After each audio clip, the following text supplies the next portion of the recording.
Hello everybody, my name is Sunny Rabbit, and in case you couldn't tell, I just finished reading the newest book, Shadow, and jotted down my initial impressions for the book. This will be a video of my thoughts while reading it during the first pass, not an in-depth review if that's what you're looking for. Spoilers for Shadow, obviously. So first things first, any predictions I thought of before reading the book? Gray Stripe's Vow will become required reading. Book 4 will bring back RiverClan, and this is based off of the excerpt we have for Thunder. Riverstar's Home will probably tie into book 4, maybe not required reading, but maybe a hint at a future book within the epilogue or prologue.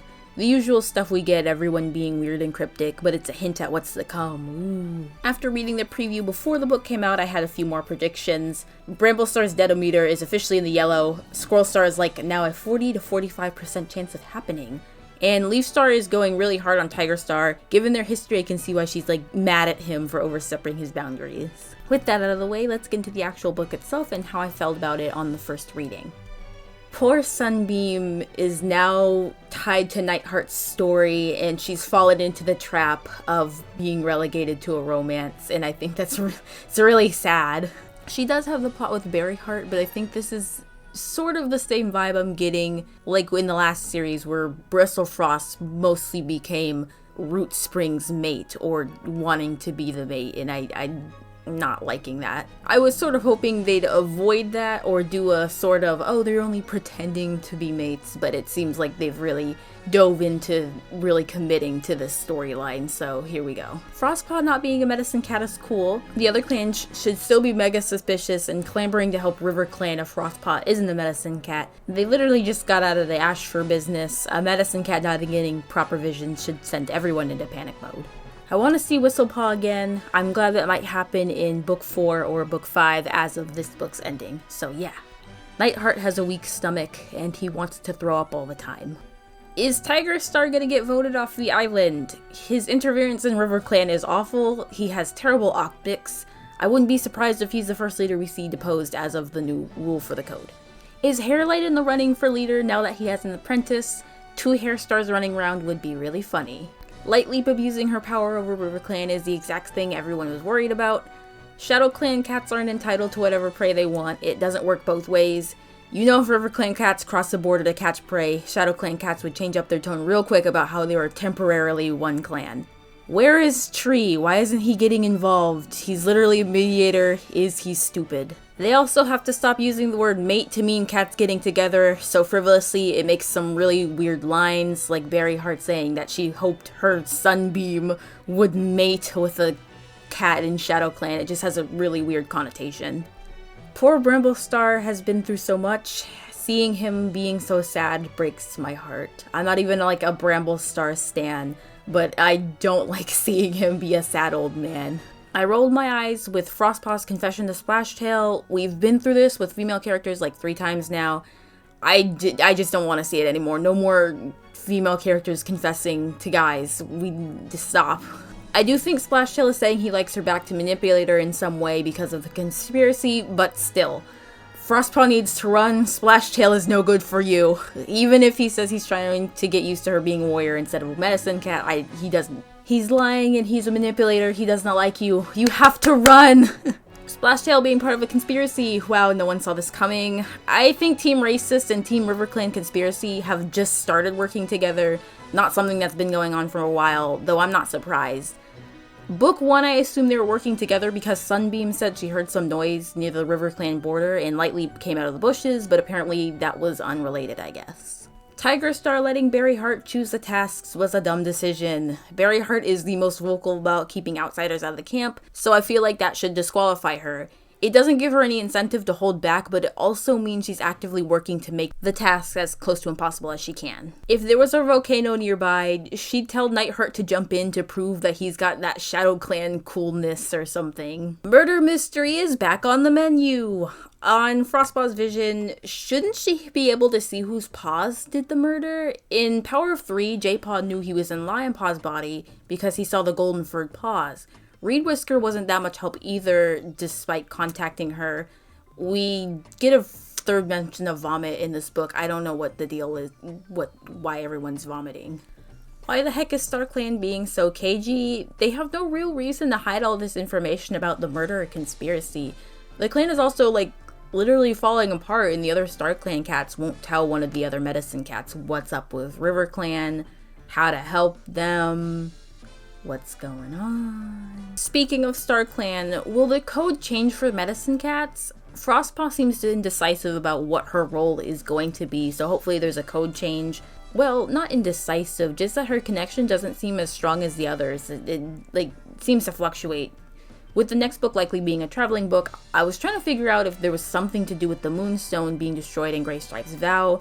Like she was born after it was destroyed and that makes her connection weaker or something. But Whistlepaw doesn't have an issue as far as I can tell. Both cats were apprenticed after the events of Greystripe's vow and born before, so whatever the deal is, it's with Frostpaw. I correctly predicted that Splashtail was going to attempt to kill Frostpaw because she trusts him with the information about Reed Whisker's death. I feel like even without seeing the blurb for Thunder, I probably would have worked it out somehow. It just seemed like the most obvious answer, and it happened in the last arc too, so I guess kind of guessed it. The act doesn't necessarily have to be done by Splashtail. He probably either it was him or he told someone he was working with, and then they went after Frostpaw.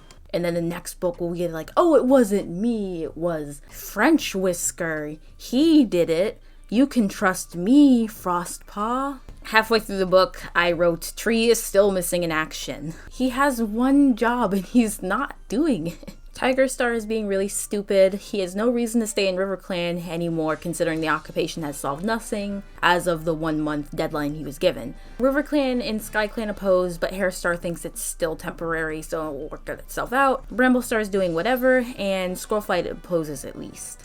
Squirrelstar, with no one having to die, is like, we hit the best case scenario, but how do Bramblestar fans feel about the recent characterization of him? I think PTSD was a good excuse to shift around the leaders, but if you're a Bramblestar fan, do you feel like it's at the expense of his character? Or does this feel in character for him and you're willing to say, yeah, Squirrelstar, it's time for Squirrelstar? I definitely think Nightheart going back to ThunderClan at this point in the book, I really think it was just because they needed a ThunderClan POV because there's like some issues with Squirrelstar and Bramblestar going on. I was really hoping that battle in the middle of the book was like real, and when it ended and he was like, oh, I'm tearing up my nest, I was like, oh, it was just a dream. I just felt like at that point the book just needed something, and feeling it was just a dream kind of like ruined it for me. I didn't necessarily like need a battle at that point, but we had 2 Shadow Clan POVs at that point, and I just felt like something needed to happen to move along the story. Nightheart not wanting to kill Bramblestar isn't an act of cowardice or disloyalty. The code literally states they don't have to kill to win. I know it was a dream now, but he still doesn't have to kill. Maiming is fine. If he can't maim, then he's definitely in trouble. Nightheart is an idiot for going to ThunderClan before his 3rd task at Sun High. I just hate when the books do it. Oh, it'll be fine. Let me just do this thing. It's like the trope is just the bane of my existence. I can't stand when anyone does it. I am about to smack Lion Blaze upside the head. He's on thin ice. I'm so sick of Lion Blaze. He's so unnecessarily aggressive these days.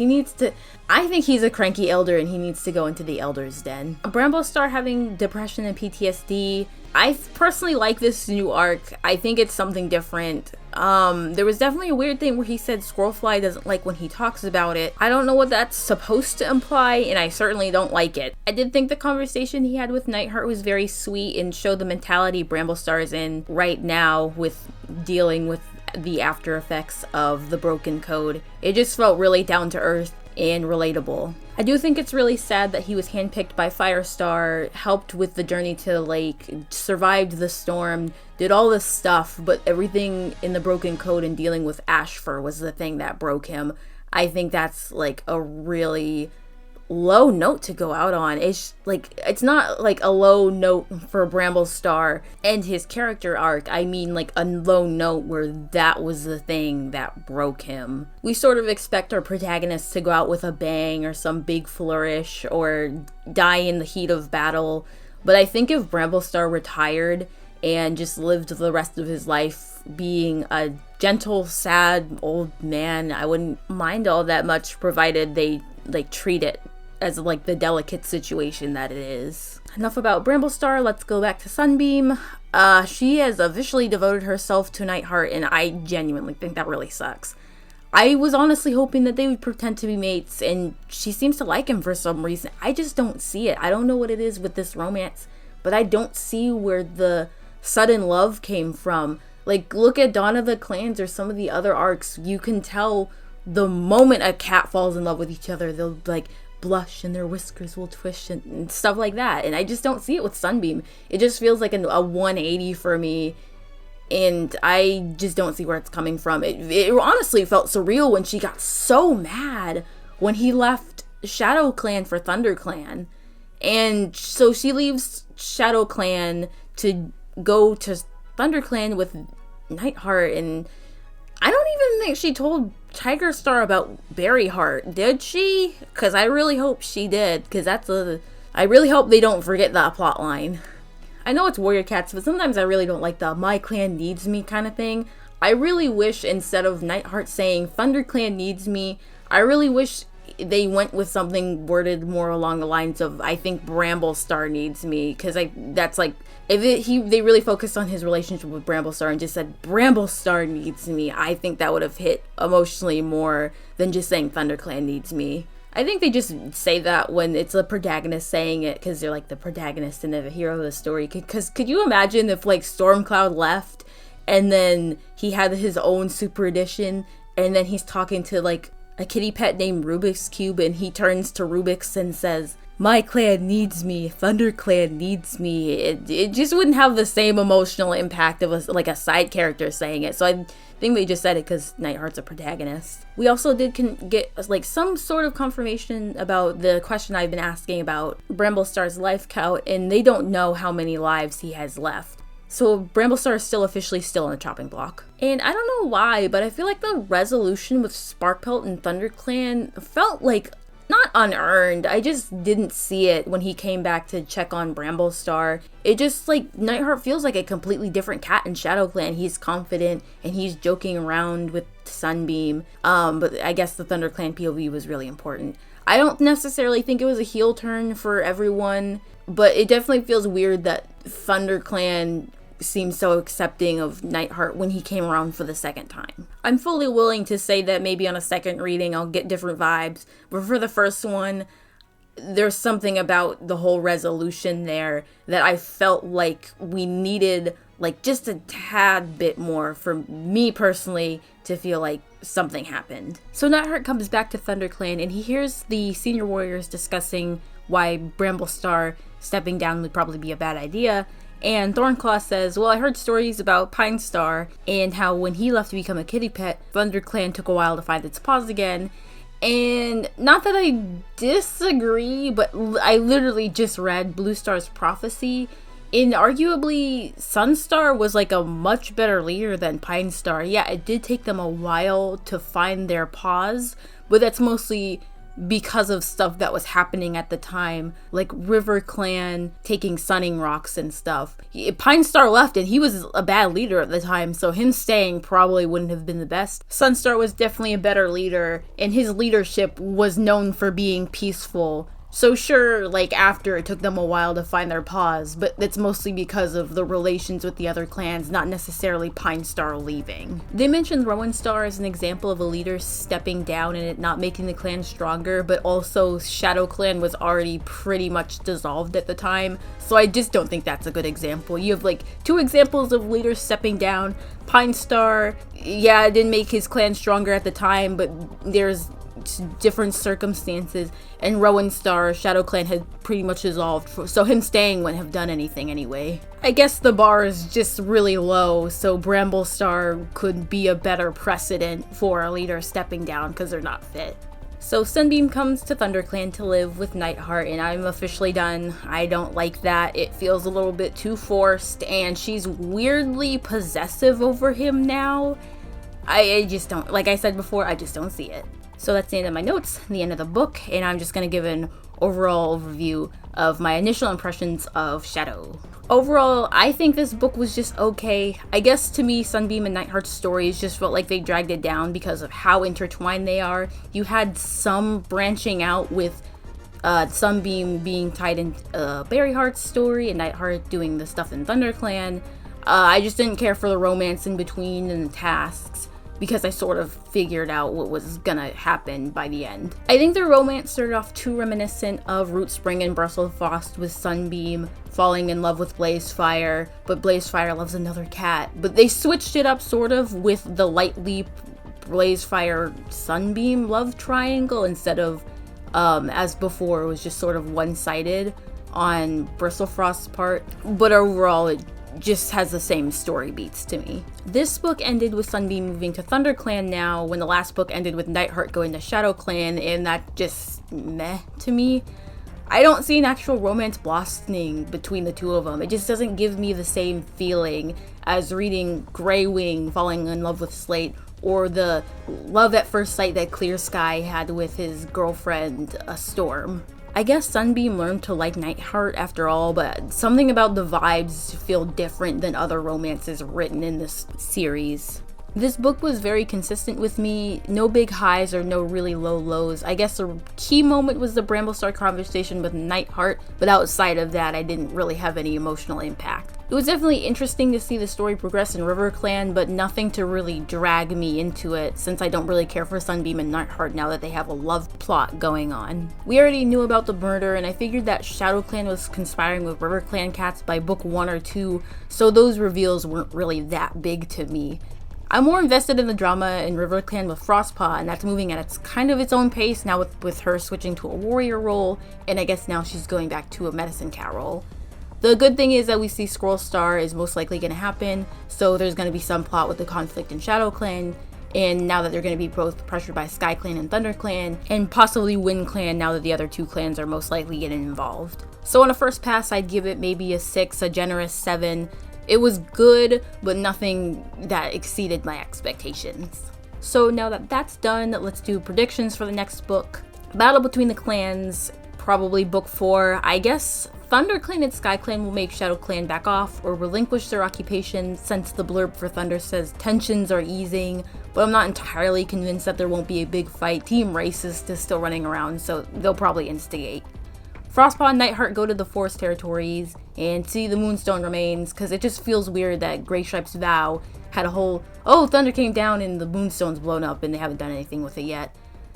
Sunbeam does join ThunderClan. Maybe she'll have a different role since we no longer have a ShadowClan point of view, but the Team Racist plot is still happening, so someone's got to see it.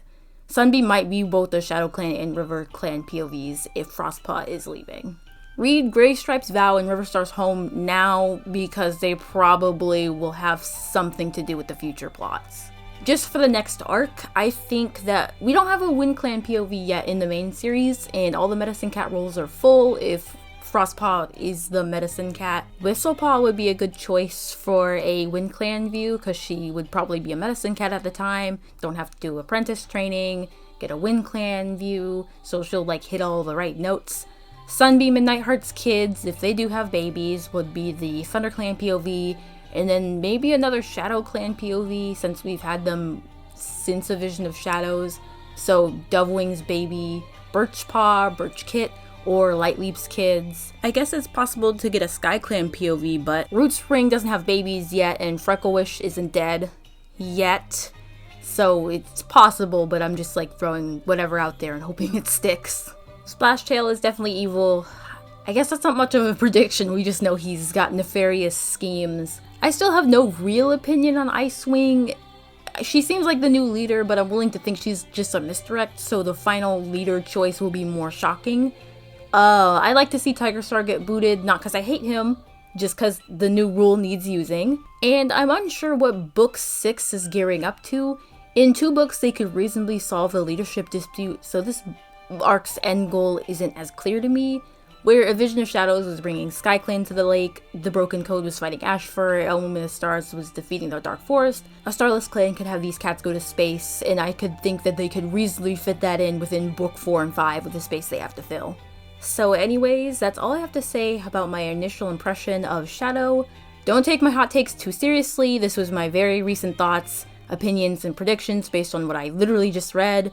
I'll analyze it on a deeper level when I get around to talking about the characters within the arc, and my opinion is most likely going to change when I pick up on stuff I miss or misinterpreted. Sunbeam and Nightheart could grow on me, but I'm definitely excited to see where the RiverClan plot is going. Squirrelstar definitely shakes things up, and we might get an Ivy Pool deputy because there's really no other cat I can think of who would better fit the role. Please don't make it Lion Blaze. I am begging you, do not make Lion Blaze the deputy. That would be the worst decision in recent history. Thank you for coming to my initial impressions video. Next talking about video is going to be Moonflower. Next analysis video is going to be Dawn of the Clans, a big review about that. And I'll see you guys in the next video.